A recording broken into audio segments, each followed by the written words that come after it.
Hello अस्सलाम वालेकुम। क्या हाल चाल है? उम्मीद है कि सब खैरियत से होंगे। ड्रामों पे तो हम बात करते ही रहते हैं। आज मैं बात करने जा रही हूँ एक एजाज़ की। एक ऐसा एजाज़ जिसे हासिल करने का ख्वाब तो सभी देख सकते हैं, लेकिन ये हासिल किसी किसी को ही होता है।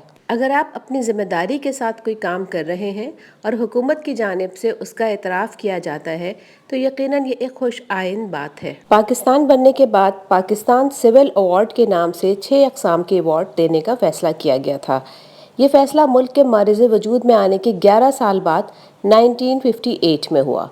इसके तहत एजाज़ बराए पाकिस्तान, बराए शुजात, बराए इम्तियाज़, बराए क़ायद आज़म, बराए खिदमत और सदारती अवार्ड बराए हुस्न कारकर्दगी देने का सिलसिला शुरू हुआ। उस वक्त के फैसले के तहत हर एजाज़ के मज़ीद 4 दर्जे मुतय्यन किए गए। तरतीब के एतबार से निशान इम्तियाज़ सबसे बड़ा एजाज़ है। इसके बाद हिलाल इम्तियाज़, सितारा इम्तियाज़ और तमगा इम्तियाज़ का नंबर आता है। सदारती अवार्ड बराए हुस्न कारकर्दगी आर्ट, अदब, साइंस, खेल और नर्सिंग के शोबों में गैर मामूली खिदमात के एतराफ़ के तौर पर दिया जाता है। नामों की नामजदगी का ऐलान हर साल 14 अगस्त को होता है, लेकिन एजाज़ 23 मार्च को अता किया जाता है। निशान शुजात, हिलाल शुजात, सितारे शुजात, तमगा शुजात और सदारती अवार्ड बराए हुस्न कारकर्दगी के साथ अवार्ड याफ्तगान को माकूल रकम भी दी जाती है। After these details I want to talk about the criteria of selection. Federal government की जानिब से कैबिनेट डिवीज़न की जिम्मेदारी है लोगों का इंतखाब करना और उनके हवाले से हर किस्म की छानबीन करना। इस ज़मीन में कैबिनेट डिवीज़न हर साल दिसंबर में सूबाई हुकूमतों के मुख्तलिफ इदारों के सरबराहान, सेक्रेटरीज़ और कमिश्नर्स को खत लिख के अपनी तसल्ली करती है। अवार्ड के ऐलान से कबल हुकूमत पाकिस्तान मुतल्लिका शख्स से अवार्ड वसूल करने की रजामंदी भी लेती है और इस बात की छानबीन भी की जाती है कि नामजद होने वाला मुल्क दुश्मन सरगर्मियों में तो मुलव्वस नहीं रहा है। अवार्ड के लिए सिफारिश करने वाले इदारे को इस बात का हल्फिया बयान भी जमा कराना पड़ता है कि मज़कूरा शख्स को गुज़िश्ता 5 सालों में पाकिस्तान सिविल अवार्ड के किसी भी दर्जे पर फाइज नहीं किया गया है। इतनी सारी इन्फॉर्मेशन आपसे शेयर करने का एक मकसद है। अवार्ड सेरेमनी के बाद लोगों ने अपनी अपनी राय का खुलकर इजहार करना शुरू कर दिया। बहुत सारे लोगों ने कुछ लोगों को अवार्ड मिलने पर तनकीद का निशाना बनाया है। चले जी, क्रिटिसिज्म एक्सेप्टेड, आपका हक है, आप अपनी राय का इजहार कर सकते हैं, लेकिन क्रिटिसाइज और इंसल्ट करने का डिफरेंस होना चाहिए। बेहद अफसोस की बात है कि हम अपने काबिल एहतराम और मारूफ लोगों के हवाले से ऑल फॉल बक जाते हैं और हमें इस बात का एहसास तक नहीं होता। सिविल अवार्ड हासिल करने वालों ने इस मकाम तक आने के लिए सख्त स्ट्रगल की है, नेशनल और इंटरनेशनल लेवल पर ख़ुद को मनवाया है। उनका सबसे अहम कारनामा तो ये है कि एक जानिब जहां पाकिस्तान बदअमनी और करप्शन के लिए जाना जाता है, तो दूसरी जानिब इन जैसे लोगों की वजह से पाकिस्तान का एक मस्बत तासुर दुनिया भर पर कायम हो सका है। सबसे ज़्यादा तनकीद अदाकारा रेशम और अली ज़फ़र को लेकर की जा रही है।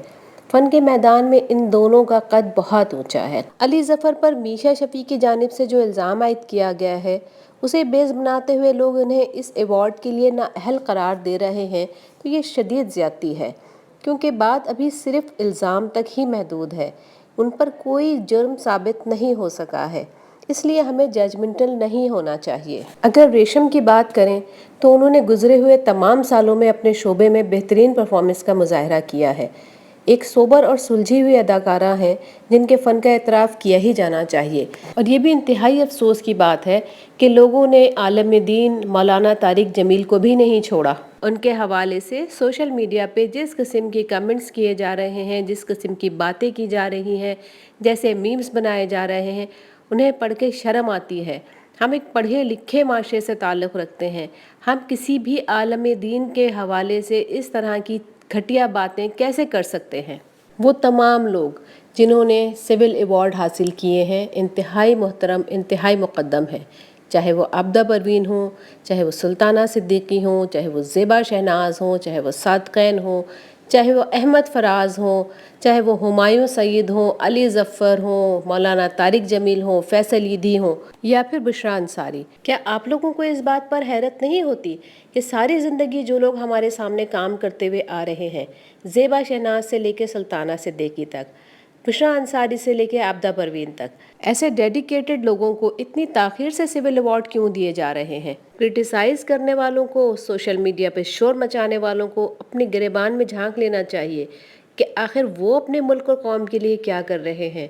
उनकी हुब्बुल वतनी का भी तो कुछ तकाजा है। So it's my humble request कि जो लोग काम कर रहे हैं प्लीज़ उन्हें काम करने दें। अगर उनकी कारकर्दगी को किसी सतह पर सराहा जा रहा है तो खुदारा उस राह में रुकावट ना बने, बल्कि आप भी आए, एक कदम आगे बढ़े और उनकी हौसला अफजाई करें।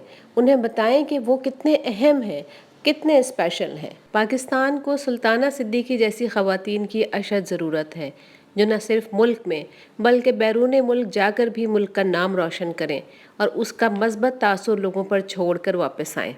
हमें ज़रूरत है आबदा परवीन की, जिनका नाम आप दुनिया के किसी भी हिस्से में ले लें, लोग उन्हें एक लम्हे में पहचान लेते हैं। हमें फ़ख्र होना चाहिए कि हमारी इंडस्ट्री में बुशरा अंसारी जैसी अदाकाराएं मौजूद हैं। छोड़ दें ये क्रिटिसिज्म फॉर क्रिटिसिज्म का सिलसिला। ये एक इंतहाई तकलीफदेह हकीकत है कि लोग सच को सच, अच्छे को अच्छा कहने से भी गुरेज करने लगे हैं, जबकि होना ये चाहिए कि अगर कोई अच्छा काम कर रहा है तो उसकी हौसला अफजाई की जाए ताकि वो मज़ीद बेहतर कारकर्दगी का मुजाहरा करे। इस उम्मीद के साथ रुखसत की इजाज़त चाहती हूँ कि आइंदा किसी भी तकरीब के मौके पर इस किस्म की मनफी बातों का सामना नहीं करना पड़ेगा। आप लोगों से फिर मुलाकात होगी एक नई वीडियो में, नए व्यूज़ और नए रिव्यूज़ के साथ। और मुझसे जुड़े रहने के लिए कीजिए मेरा चैनल सब्सक्राइब, लाइक कीजिए, नोटिफिकेशन बेल को हिट कीजिए और कमेंट सेक्शन पे अपनी राय का इजहार कीजिए। तो फिर अगली वीडियो तक के लिए दीजिए मुझे इजाज़त। अल्लाह निगहबान।